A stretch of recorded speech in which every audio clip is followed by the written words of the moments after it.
নমস্কার, রান্নাঘরে তোমাদের সবাইকে স্বাগত। রোজগার মতো আজকেরও একটা রেসিপি নিয়েছি, সম্পূর্ণ নিরামিষ রেসিপি। আজকে আমি বানাবো অনুষ্ঠান বাড়ির মতন শুক্তো। দেখুন বন্ধুরা, তার জন্যে আমি এখানে কলা ধুয়ে একটু নুন আর হলুদ মাখিয়ে জল দিয়ে রেখেছি। এখানে পেঁপে কুচিয়ে নিয়েছি, আলু নিয়েছি, আর এখানে নিয়েছি করলা নিয়েছি, বেগুন কেটে নিয়েছি, আর এদিকে আমি ঝিঙে কেটে নিয়েছি, আর এদিকে চাল মগজ আছে, আর আছে কিছুটা কাজু বাদাম। দেখুন বন্ধুরা, এর মধ্যে আমি এবার কি কি দিই দেখুন। একটা মিক্সির জার নিয়েছি, এই জারের মধ্যে এই কাজু বাদাম আর এই এটা দিয়ে দিচ্ছি, চাল মগজটা দিয়ে এর মধ্যে আমি একটুখানি অল্প সামান্য একটা কাঁচা লঙ্কা দেব দেখুন। আর এখানে আমি দুধ নিয়েছি, এর মধ্যে দুধ দিয়েই আমি এই পেস্টটা বানাবো। দেখুন, এটাকে একটা সুন্দর পেস্ট বানিয়ে নিয়ে চলে আসবো। একদম যোগী বাড়ির মতো করে আমি আজকের সম্পূর্ণ নিরামিষ শুক্তো বানিয়ে দেখাবো। দেখুন বন্ধুরা, তার জন্য আমি এর মধ্যে দেখুন একদম অন্যরকম দুটো আমি লবঙ্গ দিয়ে দিলাম, একটা ছোট এলাচ দিলাম, আর এক টুকরো দালচিনি দেব। দেখুন বন্ধুরা, আমি এর মধ্যে এক টুকরো দালচিনি দিয়ে দিচ্ছি, দিয়ে আমি একটা পেস্ট বানিয়ে নিই। এর মধ্যে আর একটা উপকরণ যাবে বন্ধুরা। এখানে আমি একটা শুক্তোয় তেল কাঁচা লঙ্কা ব্যবহার করা হয় না, কিন্তু আমি এর মধ্যে একটা কাঁচা লঙ্কা দিয়ে দিলাম। আর এখানে আমি গ্রেট করে আদা নিয়েছি, এই আদাটা হাফ আমি এতে দিলাম, আর হাফ আমি পরে আমি ব্যবহার করব। দেখুন, এটাকে একটা পেস্ট বানিয়ে নিয়ে চলে আসছি। দেখুন বন্ধুরা, এরকম একটা পেস্ট বানিয়ে নিয়ে চলে এসেছি আমি এই নিরামিষ শুক্তোটা বানাবার জন্য। এদিকে আমি কড়াই জেলে দিয়েছি, উনুন জেলে কড়াই বসিয়ে দিয়েছি। এবারে এখানে আমি রিফাইন অয়েল দিচ্ছি আমি এই সবজিগুলো ভেজে নেওয়ার জন্য। একে একে সবজিগুলো আমি সব ভেজে নেব। আমার একটু রিফাইন অয়েলটা গরম হয়ে যাক, তারপরে আমি সবজিগুলো ভেজে নেব। বন্ধুরা, আমার রিফাইন অয়েলটা গরম হয়ে গেছে, এর মধ্যে আমি একটু লবণ দিয়ে দিলাম, সামান্য হলুদ গুঁড়ো দিয়ে দিলাম, অল্প সামান্য দিয়ে আমি এবার একে একে সব সবজিগুলো ভেজে নেব। আগে আমি আলু দিয়ে দিলাম, আর পেঁপে কেটে রাখা পেঁপে দিয়ে দিলাম, দিয়ে আমি ভালোভাবে ভেজে নেব।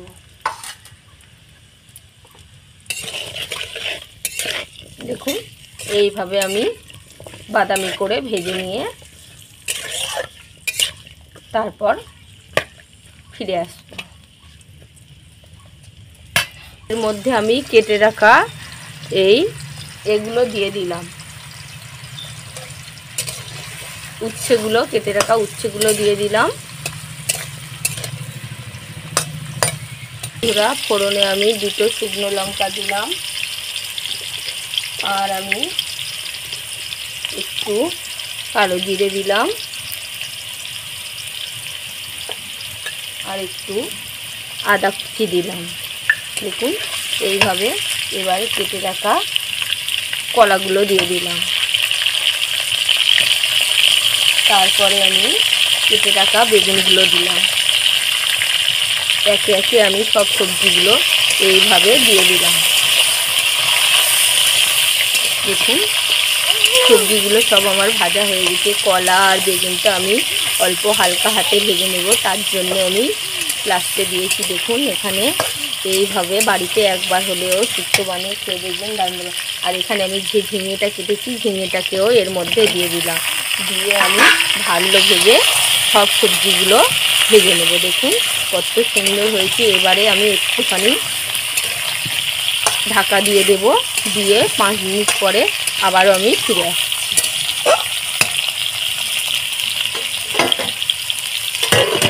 বন্ধুরা, আমি এখানে কালো জিরে আর শুকনো লঙ্কা ফোড়নে দিয়েছিলাম, আমার এই সবজির সাথে আমি ভেজে নিয়েছি। এবারে এখানে আমি একটু 5 ফোড়ন দিয়ে দিচ্ছি, আরও সুন্দর হবে জিনিসটা। এবারে আমার সবজিগুলো ভাজা হয়ে গিয়েছে, এখানে আমি একদম অনুষ্ঠান বাড়ির মতন শুক্তোটাকে বানাচ্ছি। তার জন্য আমি অল্প সামান্য হলুদ গুঁড়ো দিয়ে দিলাম, দিয়ে এইভাবে আমি নাড়িয়ে দিলাম। দেখুন এখানে আমি বেশি হলুদ ব্যবহার করব না। এইভাবে বাড়িতে একবার হলেও শুক্তো বানিয়ে খেয়ে দেখবেন, দারুণ লাগে। এই তেলের মধ্যেই আমি এই শুক্তোটাকে বানিয়ে নিয়েছি। দেখুন আমার সবজিগুলো সব ভাজা হয়ে গিয়েছে, কি সুন্দর হয়েছে।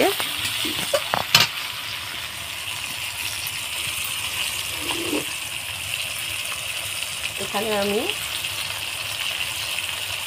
একটু জিরে ধনে গুঁড়ো এর মধ্যে দিয়ে দিলাম, অল্প সামান্য দিচ্ছি। দেখুন আমার সবগুলো হয়ে গিয়েছে, আমার সব সবজিগুলো কত সুন্দর ভাজা হয়ে গিয়েছে। এবার এর মধ্যে আমি পেস্টটা বানিয়েছি, ওই পেস্টটা দেখুন এইভাবে আমি নিয়ে নিয়েছি, নিয়ে এর মধ্যে এইভাবে দিয়ে দিলাম। দেখুন দিয়ে আমি ভালোভাবে আরও 2 থেকে 3 মিনিট কষিয়ে নেব। দেখুন এইভাবে, দেখুন কালারটা কি দারুণ এসছে, দেখতে কি দারুণ লাগছে।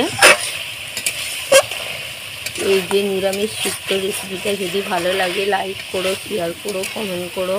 আর আমার মিসকার রান্নাঘরে যদি নতুন বন্ধু হয়ে থাকো সাবস্ক্রাইব করে দিও। এরকম নতুন নতুন রেসিপি পেতে দেখুন বন্ধুরা কত সুন্দর কালার এসছে।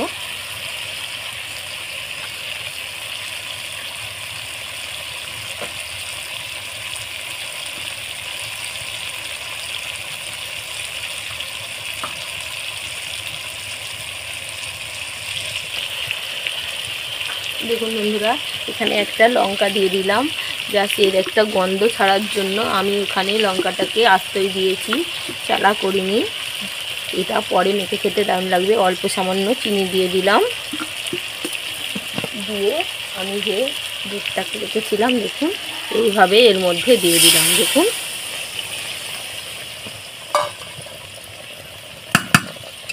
এবার দেখুন কালারটা কেমন এসছে, মনে হচ্ছে না পুরো জগ্গি বাড়ির মতো শুক্তোর কালারটা এসছে। এবারে আমি এখানে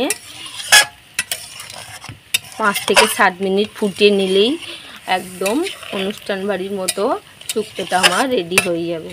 দেখুন এখানে আমি একটুখানি ঢাকা চাপা দিয়ে 5 থেকে 7 মিনিট ফুটিয়ে নেব। দেখুন বন্ধুরা আমার এই শুক্তোটা দেখুন একদম কত সুন্দর হয়ে গিয়েছে, একদম মনে হচ্ছে না পুরো অনুষ্ঠান বাড়ির মতো শুক্তো হয়েছে। এখানে অল্প সামান্য আমি ঘি গলিয়ে নিয়েছি, এখানে অল্প করে দিয়ে দিচ্ছি।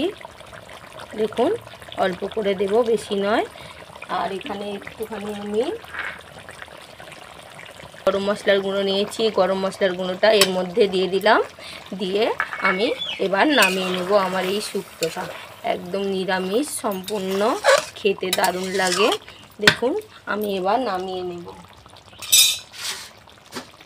আমার এই নিরামিষ শুক্তো রেসিপিটা যদি ভালো লাগে লাইক করো, কমেন্ট করো, শেয়ার করো। আর আমার মিসকার রান্নাঘরে যদি নতুন বন্ধু হয়ে থাকো সাবস্ক্রাইব করে দিও এরম নতুন নতুন রেসিপি পেতে। সবাই ভালো থেকো, সুস্থ থেকো। আজকে আমি এই পর্যন্ত বিদায় নিচ্ছি।